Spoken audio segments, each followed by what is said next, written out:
Okay, so we'll start today. So the application of magnetostatics, that is magnetic levitation.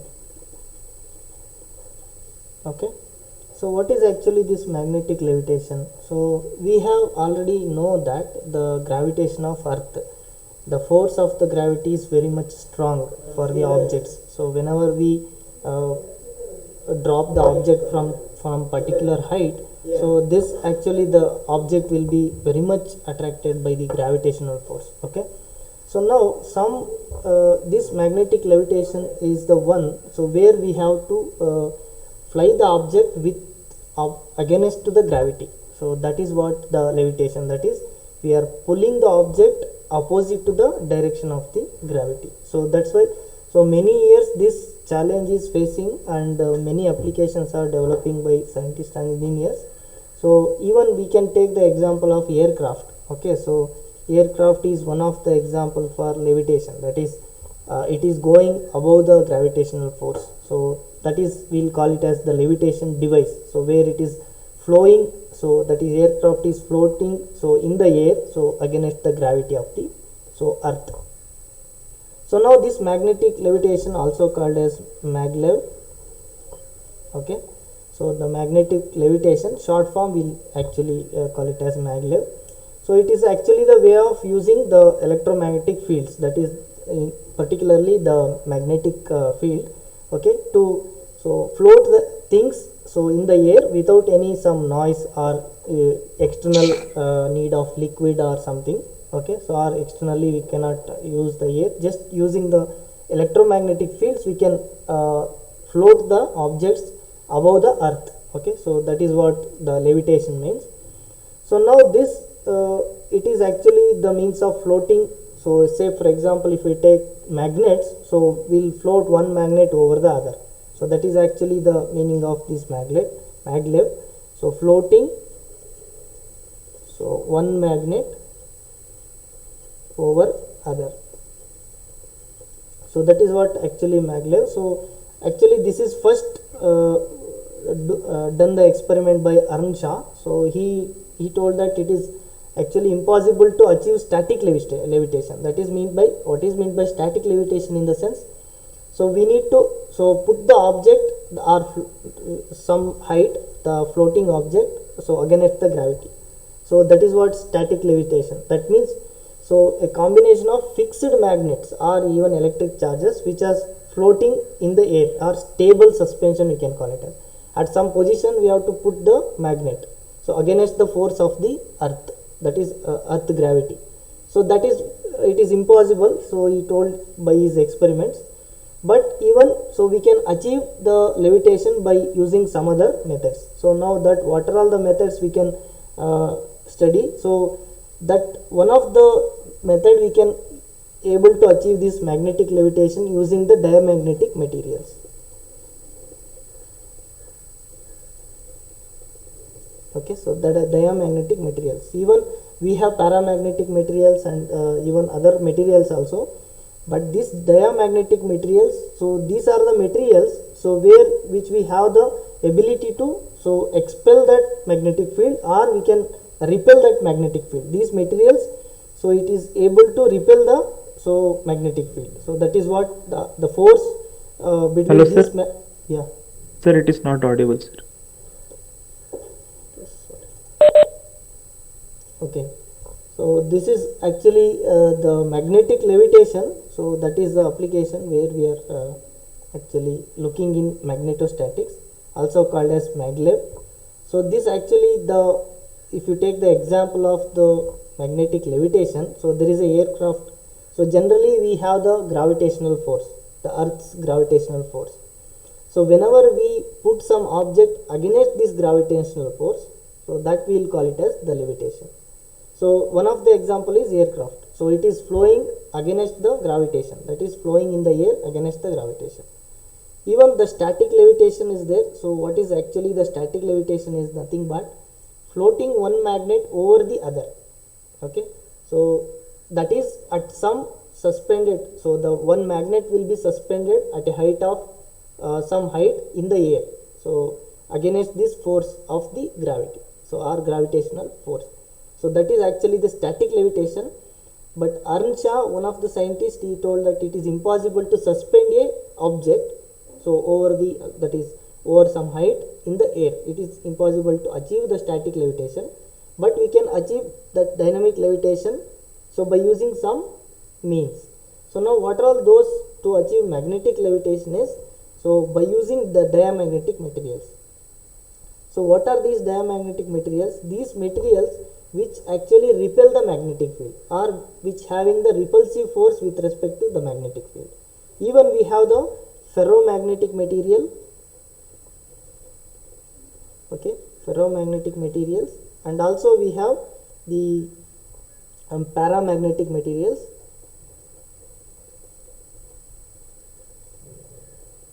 So these will be having an attractive force towards the magnetic field. Okay, so these ferromagnetic and paramagnetic materials will be having the attractive force, and these diamagnetic materials will be having a repulsive force. Okay, so that's why, so by using these diamagnetic materials we can achieve the levitation. Okay, so now, so diamagnetic materials, so we can take the example of superconductors. So diamagnetic materials, so we'll having the example of superconductors, where we'll be having this superconductor approximately will get the ideal diamagnetism. Okay, ideal diamagnetics. Okay, so this is actually completely, so which is repelled, repulsive force it will get from the magnetic field. That is, there is a complete repulsive force with a magnetic field. So that is what we can use these superconductors to achieve this magnetic levitation. And also we have the many types of, that is, there are majorly the two types of the magnetic levitations are there, that is, so electrostatic levitation and electrodynamic levitation. Okay, electrostatic levitation and electrodynamic levitation. Okay, so these are the two types of levitation we have. Even the property of this diamagnetic materials are superconductors, so they are using in the maglev trains. So the particularly in the trains where we have this magnetic levitation, they are using this property of superconductor, so as a diamagnetic material, to achieve the repulsive force. So now we'll see what actually this, so the electrostatic levitation or electrodynamic levitation. So whenever we have electrostatic levitation, so this, so attractive, that is whatever the even we can call this as electromagnetic levitation, magnetic levitation. Okay, so where we have the attractive force, so here we will use the attractive force where we have the materials which are paramagnetic and ferromagnetic we can use to achieve the levitation. But here, see, in most of the cases, so as like in the aircraft whatever which I said, so it is a electrodynamic levitation, so which we use the repulsive force, so which will be actually used to achieve the levitation. And so you can see the any maglev system, so if you take, so this magnetic levitation system, it consists of some three system. So in order to achieve that levitation, so first one is magnetic suspension and propulsion system or propulsion motor. Okay, and also power system. So this magnetic suspension is the system where the object is so suspended over some height or over the, so in the air with its own magnetic field. Okay, with its own magnetic field. And propulsion motor is the, so the force, so where it will act, so the object which will move at a particular speed, so that will be given by the propulsion motor. Okay, and we have the power system, generally it will give the uninterrupted power supply, so that is what the power system which will. So this magnetic levitation consists of all these three parts, and which will give the levitation.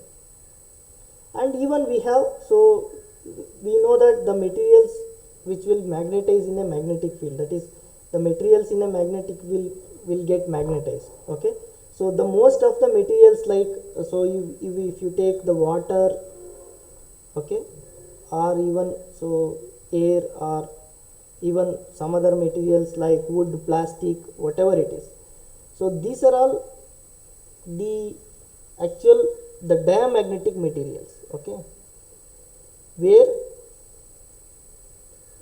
the force is the repulsive force. So with respect to magnetic field, we will get the repulsive force. But if you compare the force in the paramagnetic or ferromagnetic, that attractive force, the repulsive force is very weak.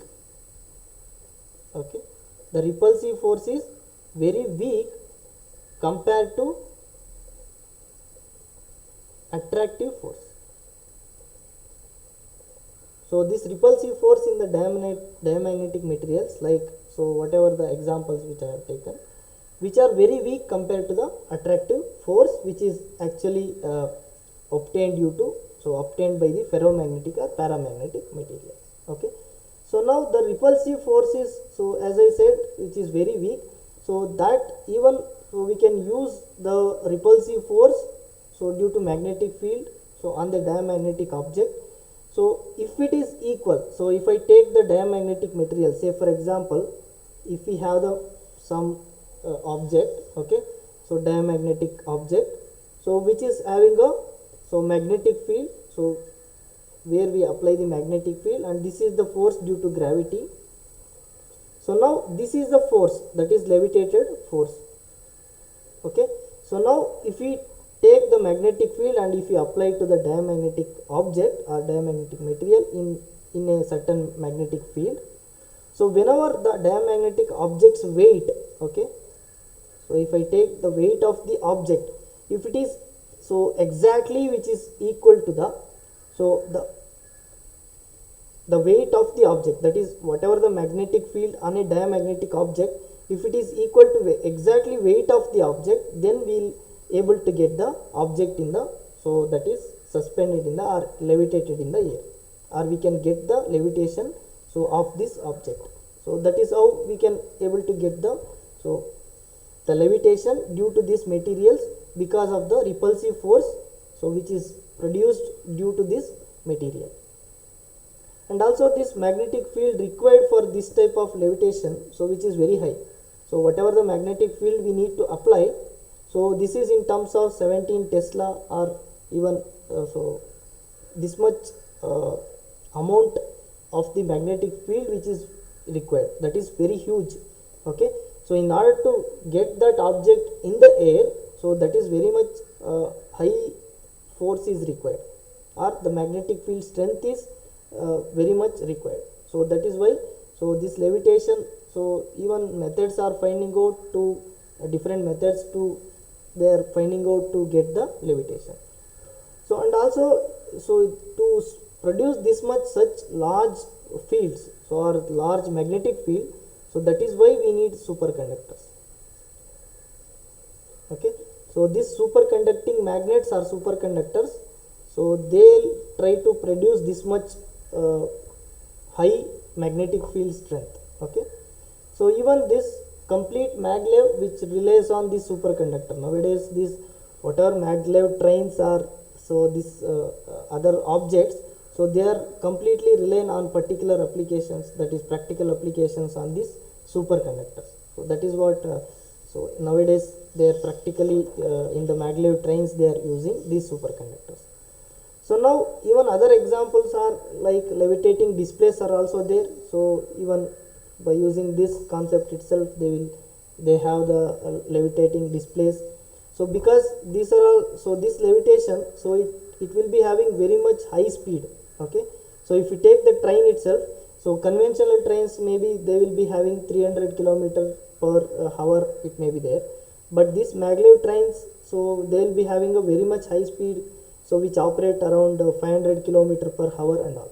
Okay, And also one of the more, so the major advantage of this magnetic levitation is it can operate in any weather condition, that is even in icy condition.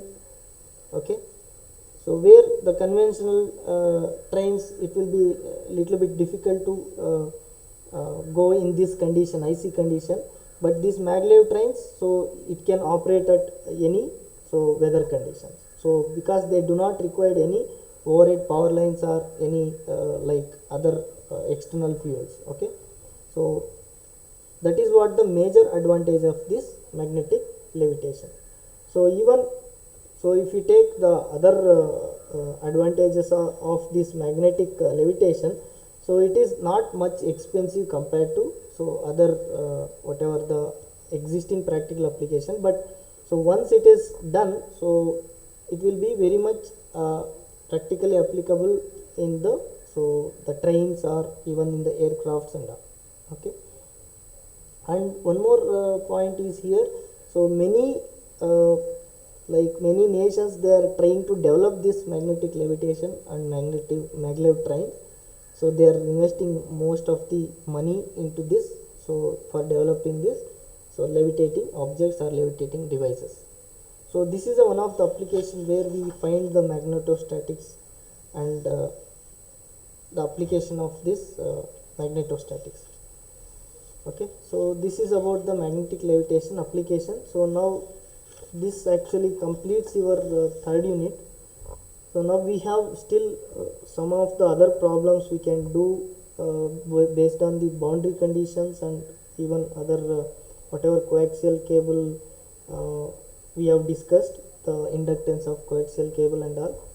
So even we will discuss some of the problems which are required even in the magnetic boundary conditions also. So this one of the problem you can take and you can try to do this one. So it is important with respect to the exam problems. Okay, so now take this one more problem on boundary condition, that is if mu equal to 2 mu naught for region 1. Okay, where we have 0 phi less than phi and mu 2 which is equal to phi mu naught. Okay, so in the region 2 where we have pi less than phi less than 2 pi and B2 which is given it as 10 a rho plus 15 a pi minus 20 az. Okay, so Weber, milliweber per meter square. Now calculate A, which is B1 you have to calculate, and second one the energy densities in the two media. Okay, energy densities in two medias. So now we have to do this one. So since we are having cylindrical coordinate system, so we will be having the phi variation. Okay, so if I take x, y, z, so where we will be having phi variation. Okay, so since we have 0 to pi, okay, so if we take this is 0 degree. Okay, so now 0 to pi we will be having so one region, that is where mu equal to mu naught, that is 2 mu naught. So this is the region 1. So now here this is the region 2 where we have mu equal to 5 mu naught. Okay, so now B2 which is given in the region so 2, so this is the region 2, so in the region 2 B2 which is given. So now we have to find out what is B1. Okay, so now we know the condition which is the magnetic boundary condition where we have B21 B1n equal to B2n. So now from this B2 we can find out what is the normal component. Okay, so since the phi direction it is going, so it is having both components, which is so the phi component which is normal to this region. Okay, So that's why if we take the b1, so the b2n which is equal to 15a5, that is a normal component of this b2. So since it is b2n equal to b1n, so this will be the normal component. So now, so if this is the normal component, then we can have the tangential component of b2 which is equal to 10 a rho minus 20 az, so that is milli. So here also it is milli is there. So now we have the tangential components, this one. Okay, so now we have to find out even the b1t and h, that is, so b1t we have to find out. So for that we know the equation which is h1t which is equal to h2t, or we can have b1t divided by mu1 which is equal to b2t divided by mu2. Okay, so now we can find out what is b1t, which is equal to mu1 by mu2 into b2t. Okay, so now mu1 which is given, so in the region 1 where we have 2 mu naught and we have mu2 which is 5 mu naught. So b2t you have to substitute 10 a rho minus 20 az into 10 power minus 3, because this is milli. So now we have mu naught which is get cancelled, so 2 by 5 times 10 a rho minus 20 az to 10 power minus 3. So if we can find out what is b1t, so we can add b1t plus b1n, so we will going to get the b1. So find out what is the value. So 10 to the 20, so divided by 5, 4 a rho minus 40 by 5, 8 az milli. Okay, so this is what b1t.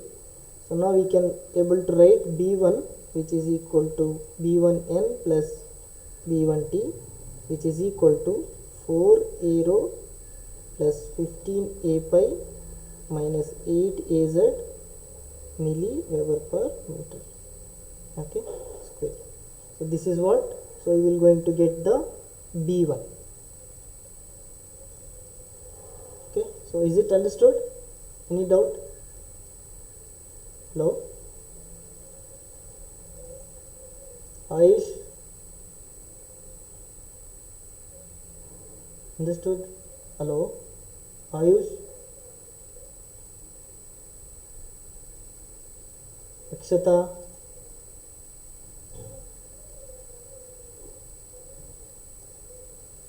hello,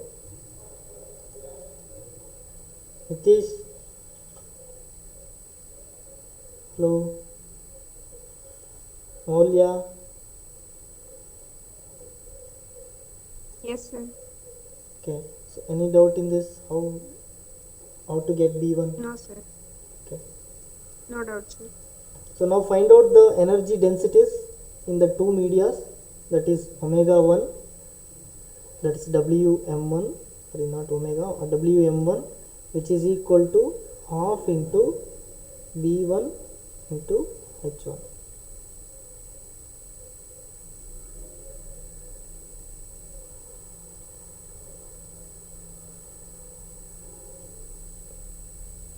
Find out this one. So if you can put half into which is b1, so if you put h1 in terms of b1, again b1 by mu1, so which is equal to half into, so mu1 which is nothing but the first region which is 2 mu naught. Okay, so let us take this mu1 and mu2. Okay, so this one into b1, so b1 we have find out just now, 4 comma 15 comma minus 8. Okay, so now b1 into b1, so we have to multiply b1 into b1. So what is the value? So we can get 1 by 4 into 4 pi into 10 power minus 7. So in the numerator we will going to get 16 plus 225 plus 64. So this is the value, the energy density.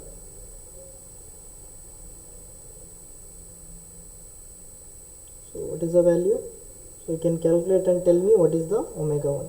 Similarly, you can find out the omega 2, W2, WNM2, that is the energy densities in the region 2, that is B2 square divided by 2 mu 2, which is equal to V2 square by 2 into 5 mu naught.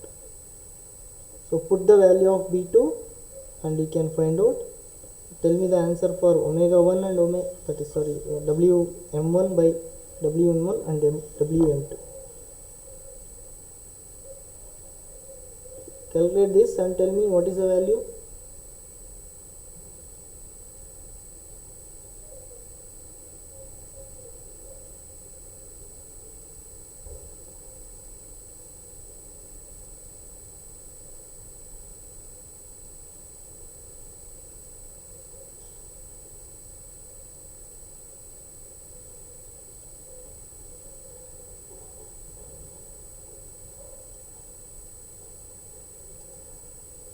Hello?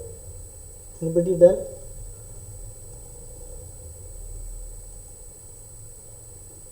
Sai Venkat Sandeep? Hello? Done the problem? Dai Shankar?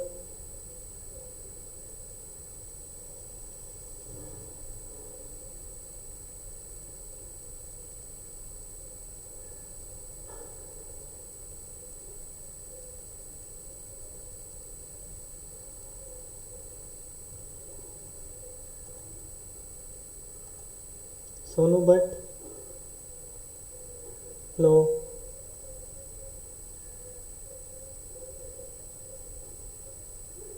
Shravani?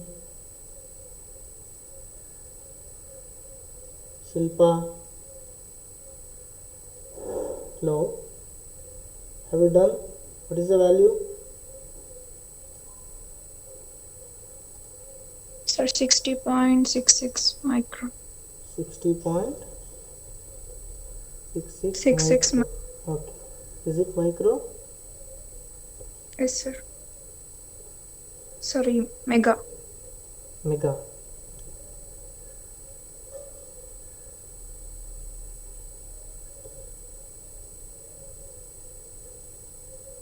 Is it mega or micro? 10 power 6. It is mega. Okay. So joules per meter cube. Similarly, you can find out what is B2. Put the values of B2 and we can find out what is the energy density in the region 2.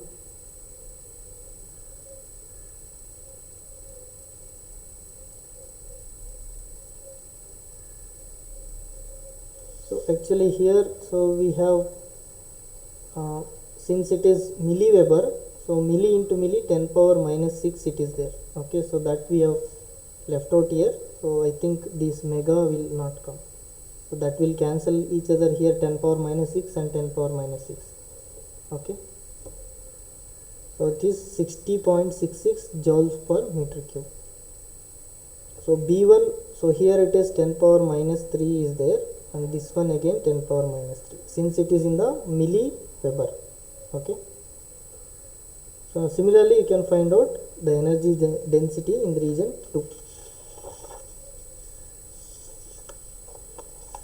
Okay. Okay. So now you take this one more problem. Try to do this.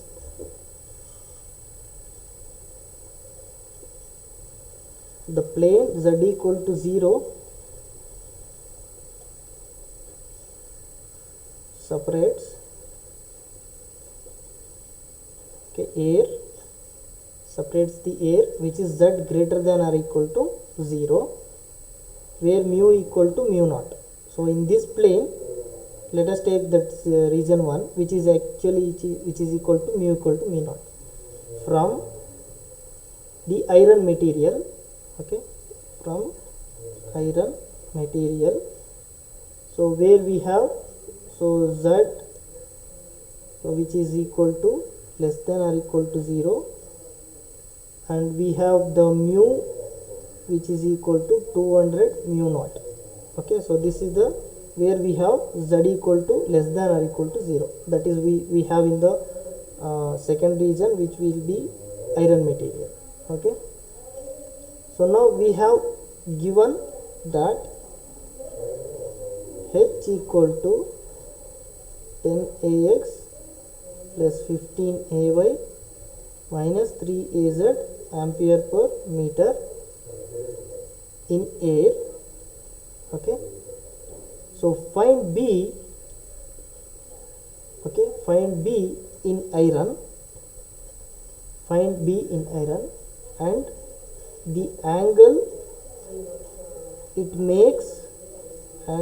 makes with the interface. Okay, so this is a problem. So now we have the z equal to 0 interface, so this is z equal to 0 interface, and where we have iron which is z less than 0, let us take this region, second region, and first region which is air.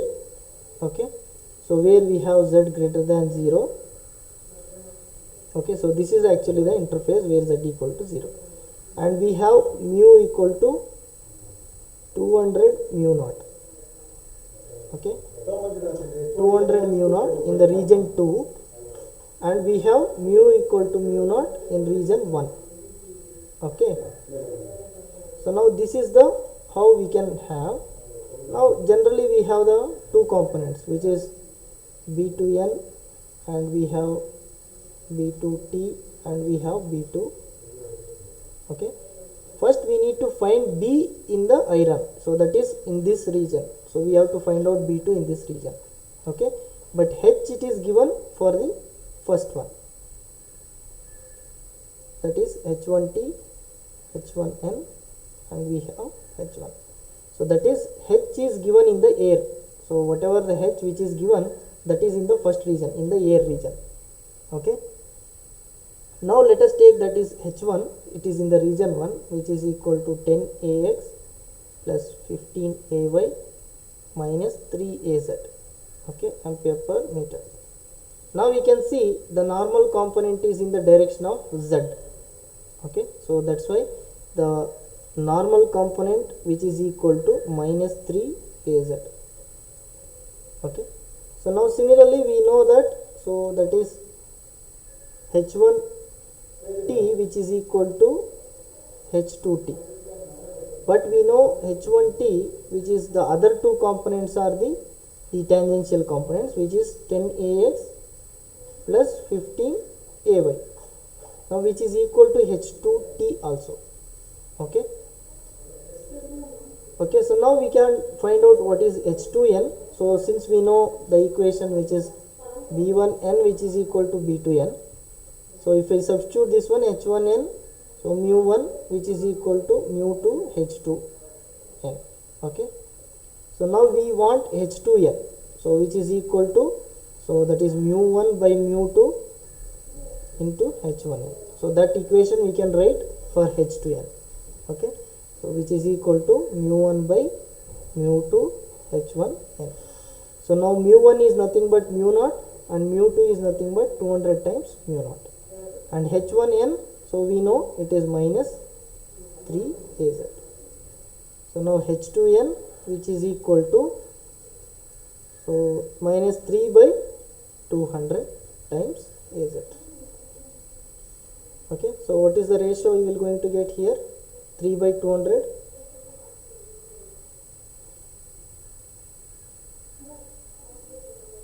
It is 1.5, so around minus 0.015. So this is what you will going to get, that is H2n. Okay, so now we know B2 which is equal to mu2 into H2. Okay, so now we know H2t and as well as H2n, we can substitute.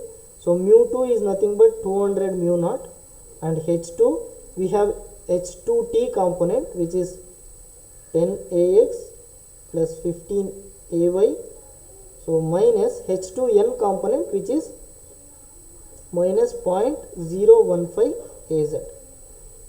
So this is what we will going to get B2. So now substitute 200 into mu naught, which is 4 pi into 10 power minus 7, and we have 10 AX plus 15 AY minus 0.015 AZ. So now we can find out what is B2. So this is what in the iron. So let us take this one as B2 and this one as B1 and H1 and this one H2. So that is what we have to find out the B. Find B in the iron. So that is in the second region. So that is what B2. Okay. So multiply this and you try to get the what is the value of B2.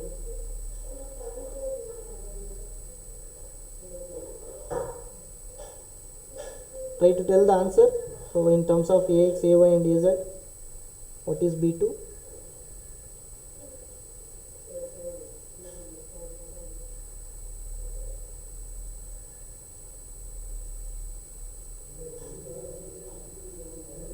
So you can find out what is that P2.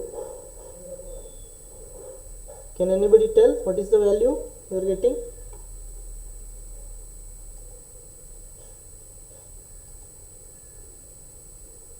Mrs. Finney, what is the value you are doing? Yes, sir. 1 minute.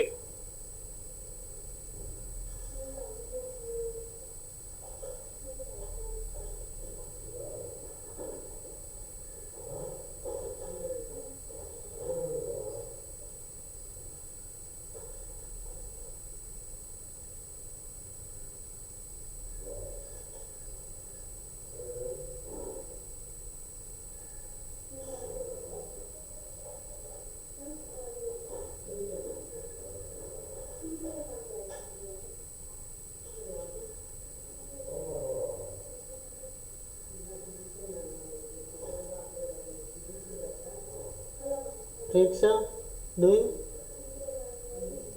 Ashwini? Yes, sir. Okay, what is the answer? Naushin Banu?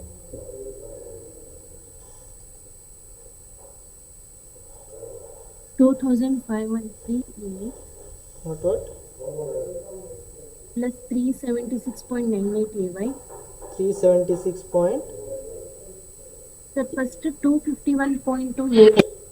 251 point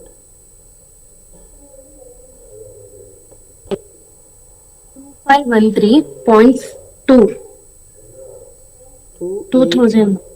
AX or what? 2513.2. Into 10 power 3 is there or what? So your voice is breaking. So Power 6 will come, sir. into 10 power 6. 2.5 into 10 power minus 3x. Okay, 2.5 into 10 power minus 3 AX plus Okay, plus 0.037 AY. 3 point. 0.037 AY Okay, is 37.69 micro. micro AZ. Okay, so even you can put it in milli. This also you can 37 point something milli, and even you can also put this one 0.0037 milli, something like that. Okay, so you can try to find out proper the powers and you can put it. So that is what B2. So now, so one more thing what we need to find out, the angle, that is this is the interface.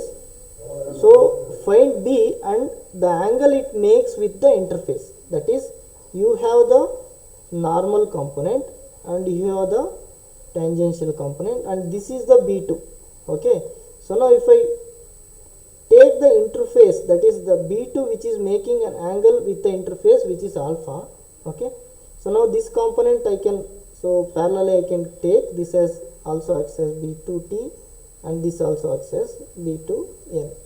So now we can see, so we can write, so this sine alpha. Okay, so we can write sine alpha which is equal to B2n divided by B2. Okay, so now this is a B2, so where we have the hypotenuse. Similarly, we can write cos alpha, which is equal to B2t by B2. Now if you take the ratio of this one, so you will going to get, okay, so you will going to get the tan alpha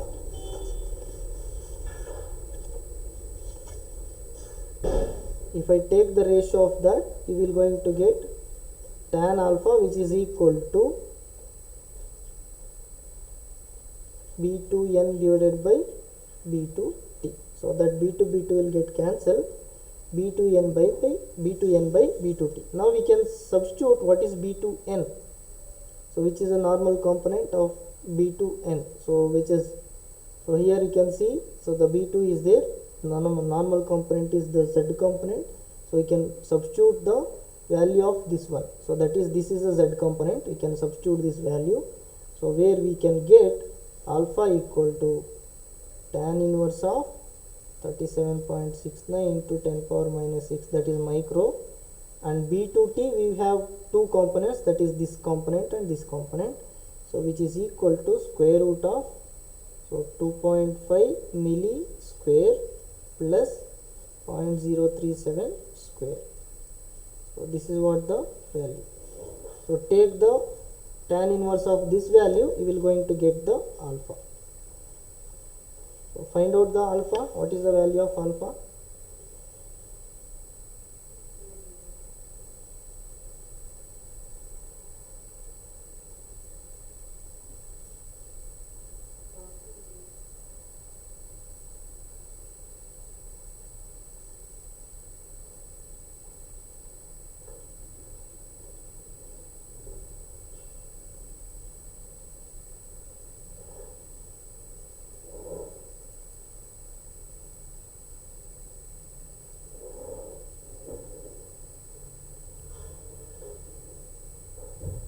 Anybody got it? What is the value of alpha?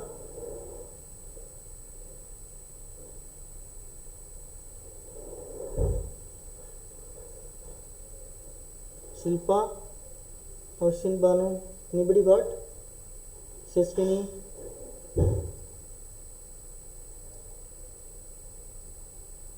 I got 0.05. 0.05 degree. 58. Okay. Okay. So we can check this value, so we can get the value of angle. So this is how we can able to find out the magnetic boundary value problems. So this is what some of the important problems which I find. Even we can use the coaxial cable where we have the outer radius, inner radius. So that I will send you, and you can try to solve that, and I will give the answers for that also. Okay, so this completes your third unit. So we'll have one quiz on Saturday. Okay, Saturday 3 o'clock I will post one quiz, and I will send the syllabus also for that quiz. So let us have on Saturday quiz 2. Okay.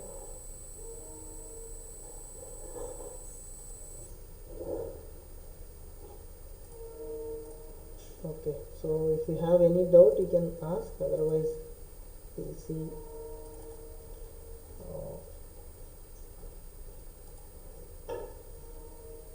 in the next class. So wait for,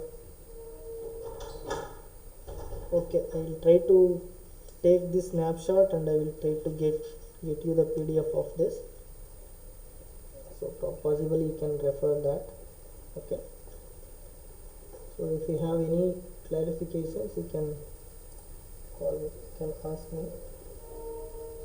Okay, so let us have quiz on Saturday, so I'll send you the syllabus.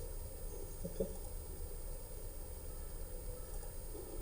Okay, so then we'll stop here and we'll continue in the next class.